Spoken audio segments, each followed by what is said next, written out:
In a zombie apocalypse, some folks are built for survival, while others might as well wear a "bite me" sign and give up. Here are some of the smartest and absolute dumbest characters in The Walking Dead. Andrea. Andrea's whole vibe was overconfidence without the skills to back it up. Remember when she first used her gun? It was a total disaster.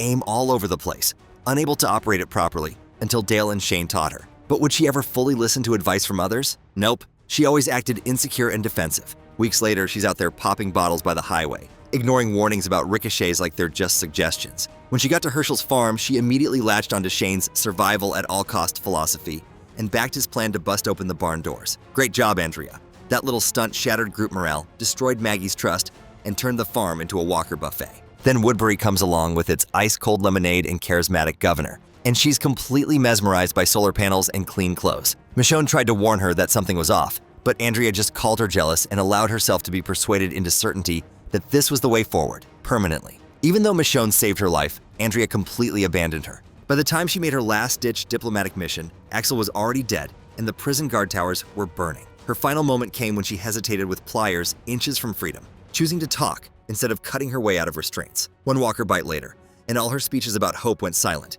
Courage without reflection is basically just a death wish, much like her confidence without skills and inability to listen to advice. But as much as she was annoyingly arrogant, she wasn't a literal psychopath who never took advice or listened to the light. Lizzie Samuels. Lizzie's mind got stuck somewhere between bedtime stories and horror movies. This girl would try to befriend walkers and connect with them, showing how lost she was from reality. She genuinely believed walkers were just playing around and wanted to be understood rather than hunting for their next meal. When Patrick caught that deadly flu, Lizzie saw the infected in the prison as some kind of beautiful results of transformation, rather than a deadly infection that needed to be fought and avoided. She was dissecting animals where nobody could see, convinced she was somehow doing something good in her twisted mind. During the prison attack, Carol screamed for her to take headshots, but Lizzie just froze, unable to kill what she believed to be a still living person. After they fled the prison, Lizzie spent campfires correcting Tyrese whenever he called walkers dead, insisting they were just changing. Things went from weird to terrifying at that cabin when she giggled at a walker stuck in mud and trying to play tag with another one. When Mika tried to be the voice of reason, Lizzie killed her under the guise of helping her change to be like the undead, who she imagined were living the best lives. Little Judith, wrapped in a blanket, was next on her list before Carol intervened and ended the threat forever. Carol's heart broke making that decision, but Lizzie's final view of Pretty Flowers showed how untreated delusion in this world is more dangerous than any walker bite. Sometimes the monsters aren't the ones with rotting flesh. Spencer Monroe. Spencer rode the privilege train right into the apocalypse. While his mom was busy planning wall erections and security strategies, this guy was stealing jerky and practicing pickup lines in Alexandria's welcome parlor. After Rick's group cleared out the walker herd, Spencer organized a secret pantry party, sipping wine while everyone else mourned their losses. He flirted with Rosita, bragged about his strategic vision, but never actually joined a walker sweep or put himself at risk on the outside. He was completely sheltered from hardship and had no logical understanding of the undead world he was living in. When he learned about his mother's death, he blamed the outsiders, but offered no real plan except someone reasonable should lead, meaning himself, obviously. Meeting Negan at the gate, he praised order, suggested that Rick caused chaos, and offered his local knowledge for an alliance where he would lead and take care of the hard work. Negan listened, then asked why Spencer talked about leadership without ever spilling blood for others. The gut slash that followed exposed Spencer's hollow core as literally as it did figuratively. His organs decorated the asphalt like a graphic PowerPoint presentation about entitlement in the apocalypse and a warning against lusting after power you have no right to claim. Not everyone who died was awful, though. Some souls were just too pure for this brutal world. Shane Walsh.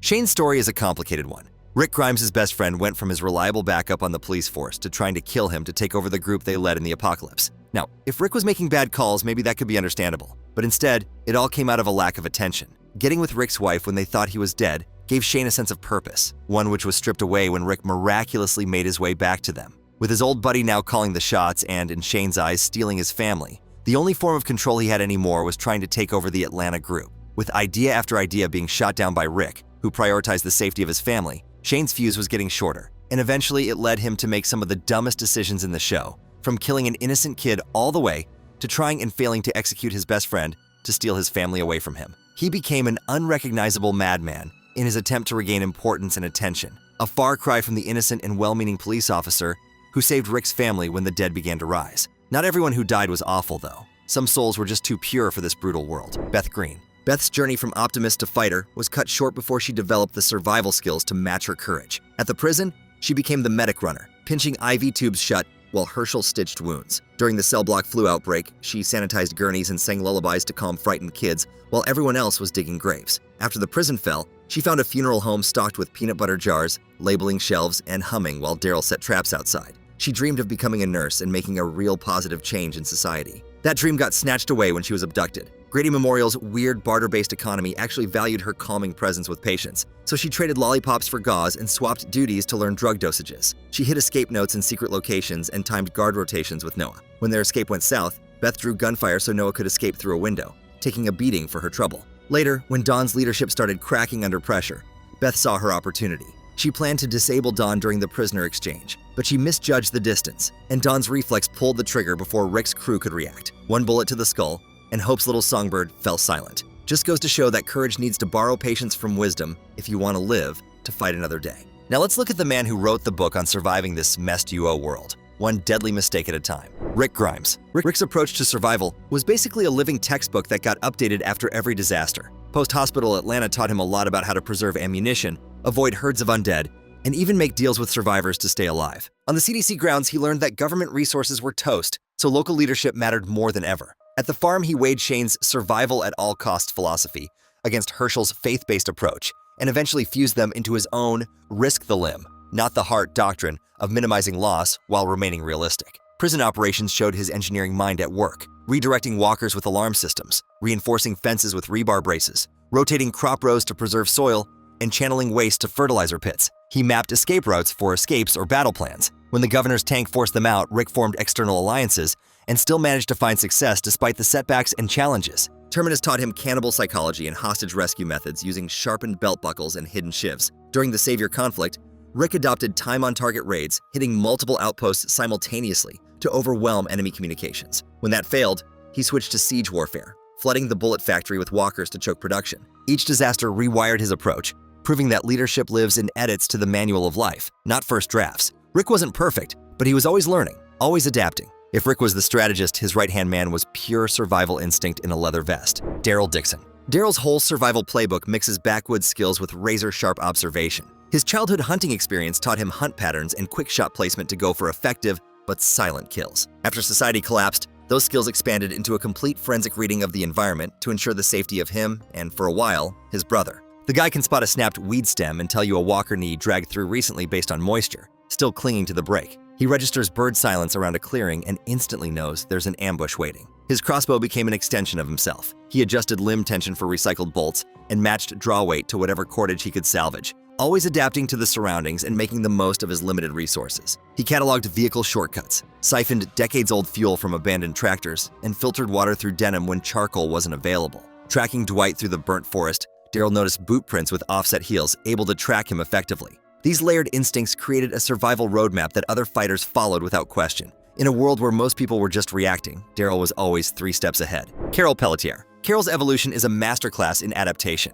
Early days, she needed dough but secretly watched Shane's combat classes. After losing Sophia, she practiced knife techniques on tree trunks when nobody was looking. At the prison, she led children's reading groups while secretly teaching those kids how to clear jammed pistols. When she stormed Terminus, she rigged propane tanks with bottle rockets, then disappeared into smoke like some apocalypse ninja. Nobody ever knew if Carol was bringing soup or setting a trap, and that uncertainty gave her the edge in every confrontation.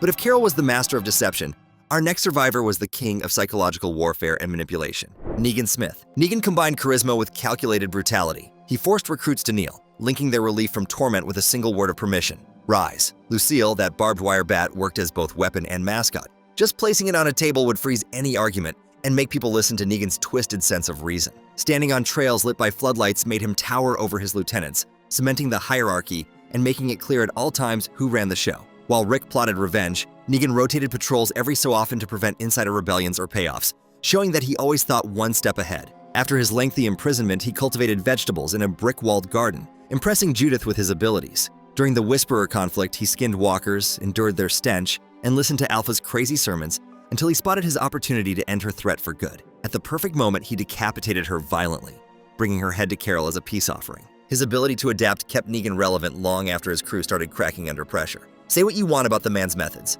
but he understood survival required more than just fear. and had the brains to run a huge, elaborate network of groups that gathered resources and used walkers for traps. While Negan ruled with a bat, our next survivor conquered the apocalypse with something even more powerful: his mind alone. Eugene Porter. Eugene's brain was like a storage unit for blueprints and questionable moves. After the outbreak, he forged a new identity as a scientist to secure Abraham's protection, reciting random information about infection, conflict, and probability in order to seem credible.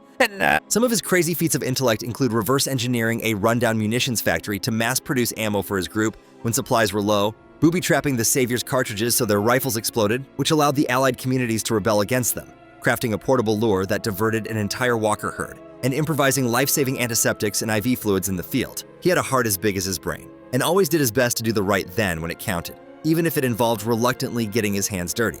So that's been the smartest and dumbest characters from The Walking Dead. Do you agree with our picks, or is there somebody else you'd put in?